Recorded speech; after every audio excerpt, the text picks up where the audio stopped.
Joe. I'm on the set of Legally Bomb. Okay, go and subscribe, like to Legally Bomb's channel. I'm over here using her little setup for today because I have gotten a lot of questions about going back to nurse practitioner school, and I just want to go ahead and answer these questions.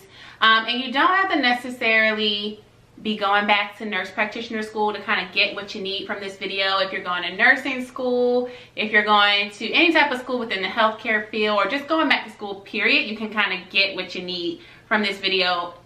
I am not a video maker, a YouTuber, I do vlog my little travels, but I'm usually not in front of the camera, so this is very new for me. I just did this because I already had to be in front of the camera for a video I had to do for my informatics class, so I figured this is the perfect opportunity to go ahead and answer like the 10 frequently asked questions that people may have about going back to school, specifically nurse practitioner school. So that's why I went and go ahead and made this video. I went to undergraduate, is it undergraduate? Undergraduate? Okay. So I went to undergrad at Winston-Salem State University, and that's where I got my nursing degree. So I got my bachelor's of science in nursing from Winston-Salem State University in Winston-Salem, North Carolina. After I graduated from WSSU, I moved to Washington, D.C., and I began working at Georgetown University Hospital in the surgical ICU. So I never had any med-surg experience or anything like that. I think that's a myth that people tell you, that you need to have med-surg experience before you go into the ICU or you go into any type of specialty unit. I don't believe that. Go where you want to go, do what you want to do. I wanted to go into the ICU, so I went right to the ICU. So I was in the surgical ICU at Georgetown for 2 years before I became a travel nurse. I was a travel nurse for 1 year before I finally settled back down in North Carolina in interventional radiology as a nursing supervisor. Now, I kind of got into interventional radiology because back in DC when I was working at Georgetown, I also worked PRN in an interventional radiology office. So that's kind of where I got that IR experience. So I think the biggest question that people get that people ask themselves when they're about to get ready to go back to school is, should they go back to school to be a nurse practitioner, or should they go back to school to be a CRNA? I actually applied for, interviewed for both. I interviewed for CRNA school, I interviewed for nurse practitioner school too. So for me, I just think being in the ICU, I was kind of brainwashed into thinking I wanted to be a CRNA when I really did not. That's just kind of the culture of being in the ICU. Like, everyone goes to CRNA school. It's just what you do because you need that experience before you can even apply to CRNA school. So I did actually go through the whole process. I even took the GRE. I went ahead and interviewed for CRNA school, and I actually was waitlisted for the school, which was like a blessing in disguise because I did not need to be in CRNA school. Like, I did not need to be, that's just not my passion. I don't really want to be a CRNA. I wanted to get out of taking care of people during like acute illnesses and just kind of work on everyday life, chronic illnesses. And that's the reason why I kind of moved outside of the ICU too, because we're always taking care of people when they're like at their sickest, and sometimes it's just too late. There's like nothing you can do, and that just kind of gets depressing. And I kind of want to have an impact on everyday health, everyday like chronic illnesses, and how we can manage that. So that's why I chose nurse practitioner school over CRNA school. Going back to school after being out of school for 3 years was very nerve-wracking for me. Like, I had a lot of anxiety for like the last, I would say like month, just because I did not know what to expect. Like, I didn't even know how I was as a student anymore. Like, from work, I come home and then I go to sleep. Like, I don't even have the mental stamina, the physical stamina to even stay up after coming home from work. So I was very anxious on how I was going to be as a student all over again. So I did have a lot of anxiety. Some of that anxiety has gone away now that I have like my course syllabus for my different classes, and I have kind of like planned out to a T when I need to do everything. So a lot of that anxiety has decrease. But leading up to this and just the fact of, or thinking about going back to school, there was like a lot of anxiety. I got a diffuser. I actually stole this. Well, not stole this. This is a little gem that I picked up from Fatima Francesca. She's a nurse practitioner student, but she uses like diffusers and essential oils to help her kind of just like zone in and everything when she studies. And I actually picked that up and I started using a diffuser and essential oils for like everything. Waking up, going to sleep, studying, sitting, everything. So I'm like a essential oil freak now. And that really, I feel like that really kind of helped me in this transition of going back to school. So another reason why I was so anxious about going back to school is because I had no idea how I was going to pay for school. When I was in undergrad, I actually got a scholarship that covered all 4 years, books, everything. I did not have to worry about that. Now that I have bills and I'm gonna have to pay for school, that was more anxiety, just piled on to the anxiety that I already had. And so I started looking into like loans, which I knew nothing about because I never had to take out a loan. And I started looking into like loan repayment programs, which there are a lot out there for like the healthcare, for those in the healthcare field. So that was nice to know. And I looked into one for people who really want to eventually like teach once they graduate from school. I looked into the nurse faculty loan program. A lot of schools have their own version of this. They will pay 85% of your loan back if you dedicate 4 years to teaching once you graduate. 85% is broken up. So they'll pay 20% of your loan back the first year, 20% back the second year, 20% back the third year, and then 25% back the fourth year. And so that's much less that they're paying back than if they were to just pay back a total of 85% at one time. So for me, I didn't think it was completely worth it, and I didn't want to limit myself to being a nurse faculty member right when I graduated. Like, I don't know what I want to do just yet.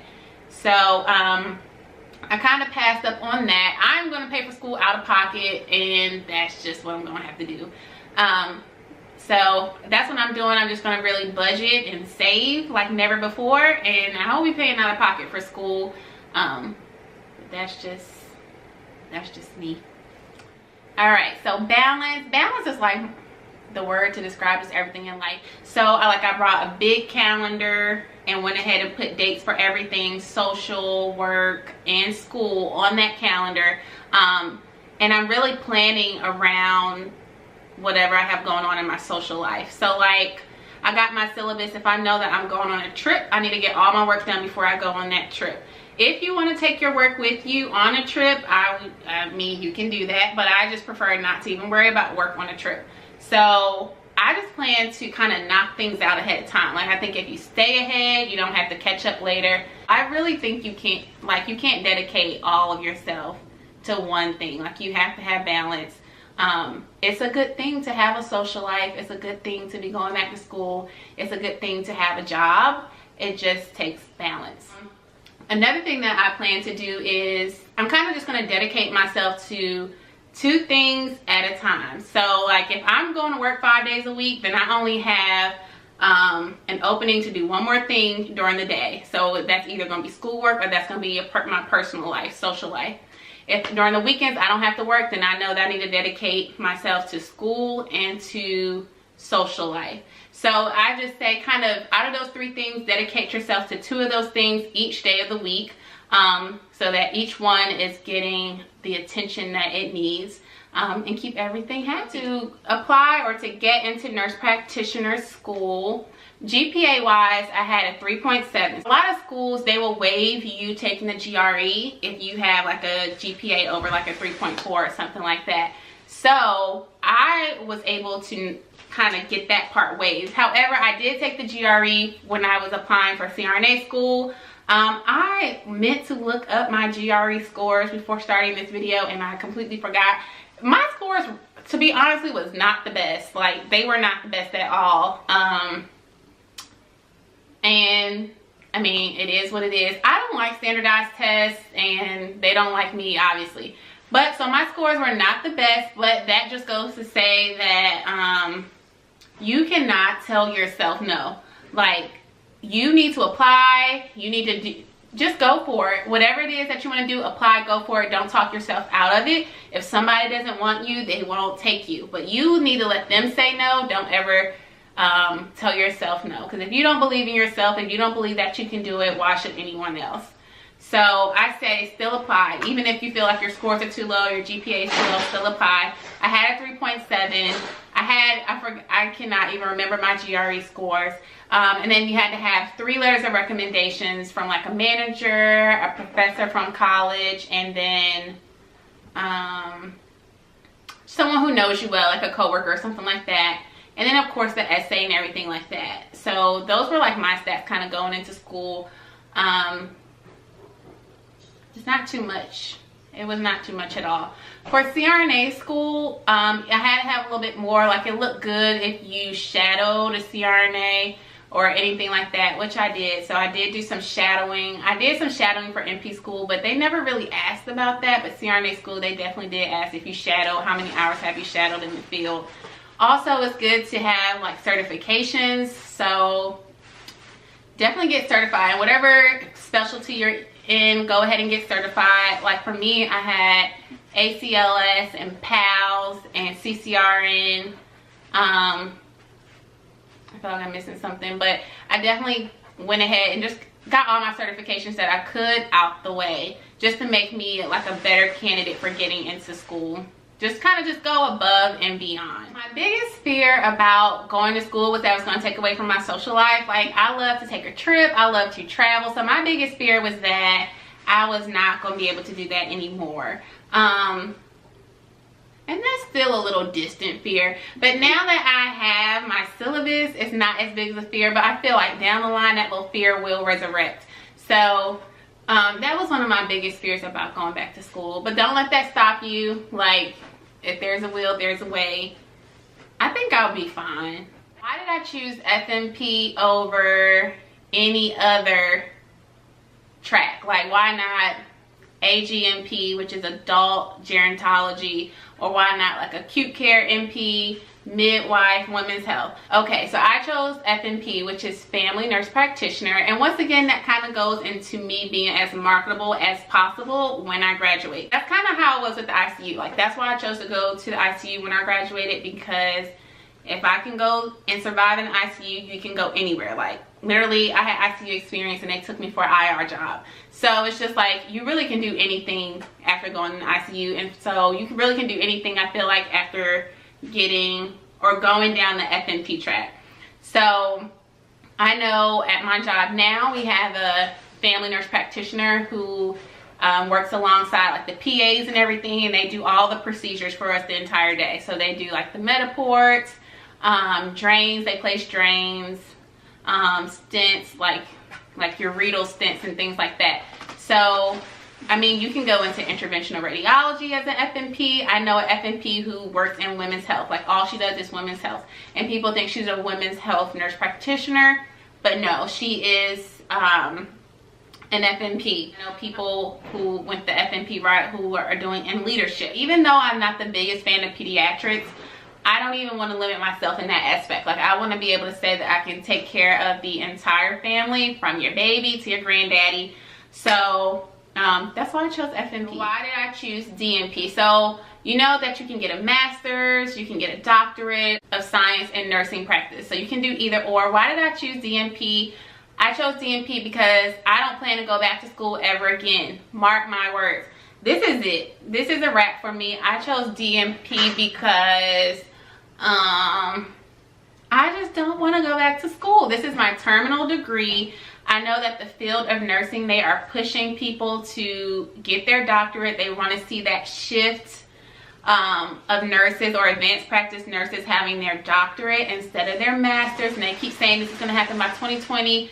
I don't really foresee that happening, but I'm going to be in the number of the people who have their doctorate, because if the shift occurs, I need to be on the right side of the shift. So I went back to school to get my doctorate just because I know that's where the field of nursing is going. Like, and so if I know you're going there, I need to meet you there. There's no need to wait until it happens to try to go back to school and get my doctorate. So that is why I chose to go the DNP route. And because they have the BSN to DNP, like, you don't even really have to stop and get a master's or anything first. I think that's like the perfect opportunity. Like, why not? I chose my school because honestly, the deadline had not yet passed. So like everyone else's deadline for fall 2018 had already passed, and this school's deadline had not passed yet. So I hurried up and scrambled up all of my little information and I submitted it. And so then they called me. I went ahead and did the interview for the school and I got in. Okay, and we can't just say, I just can't say it's because the deadline as well, but I did look up the ranking to the school. The school is a good school. Looked at reviews from other nurses and heard other reviews from other nurses who had like a favorable experience when they went throughout the program. All of that does count as well. But to be very honest, the deadline had not passed, and that was the reason I'm here. But the school is a good school. Like, the school is a really good school. I just went for orientation over this past weekend, and it was a really good experience. So I'm very excited to start here and see what happens from here.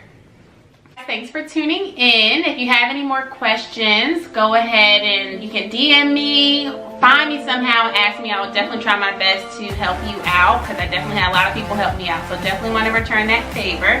And that's all for today.